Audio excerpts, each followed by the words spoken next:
That's the situation. Now let's speak to Martin Montague. He's the founder of ClearWaste.com. Morning, Martin.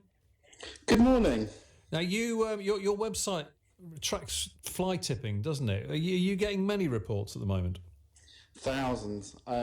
So many and so many people using our app, in fact, that we found ourselves in the top 40 on Apple. Couldn't quite believe it. So it does go to show there's a lot more people reporting waste at the moment. What's the situation around here? Do you know in Herefordshire and Worcestershire? Have you any idea what the stats are here? Well, I know on a nationwide basis that we're up about 75%, and that spiked over the lovely Easter weekend we had. You can't blame people for not wanting to sit in front of the TV and listen to bad news all day. They are doing a few bits around the house, like you said. They're sorting things out. They're doing their garden. But it's a case of having to store your stuff and then get rid of it in a civilized manner rather than just taking it out and throwing it on the side of the road. Yeah, that's the problem.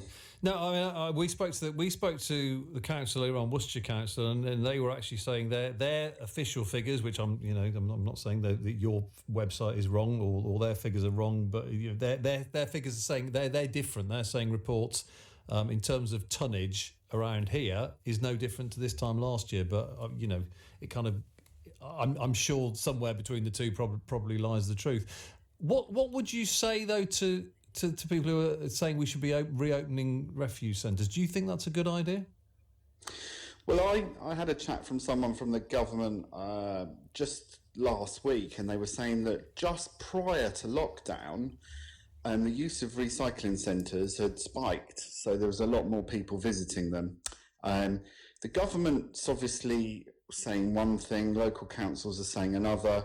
And I guess the question is can the government guidelines be followed properly in terms of social distancing and allow the councils to do that safely? And the only people that really know that are the local authorities. And what's going to happen when all these people turn up to these recycling centres with social distancing and stuff like that? There are some really, really genuine reasons to have the waste recycling sites open. If you live in a flat and you have had a fridge fail and you've got white goods to dispose of, but are we just going to be inundated with people that have spent 3 or 4 weeks in the garden or doing DIY projects? I don't know. That's the thing with this, isn't it? Yeah, you are absolutely right. There are some very legitimate reasons for it, but actually, if it is just to get rid of some bags that are making your garden look a bit unsightly, that's not an essential journey, is it? No, I wouldn't say it's an essential journey, would you? Well, that's one for the council and the government to answer. But there are genuine reasons to get rid of waste. However, no one wants to be put in danger. So I can see both sides of the story here. And it'll be interesting to see how it pans out with the local authorities.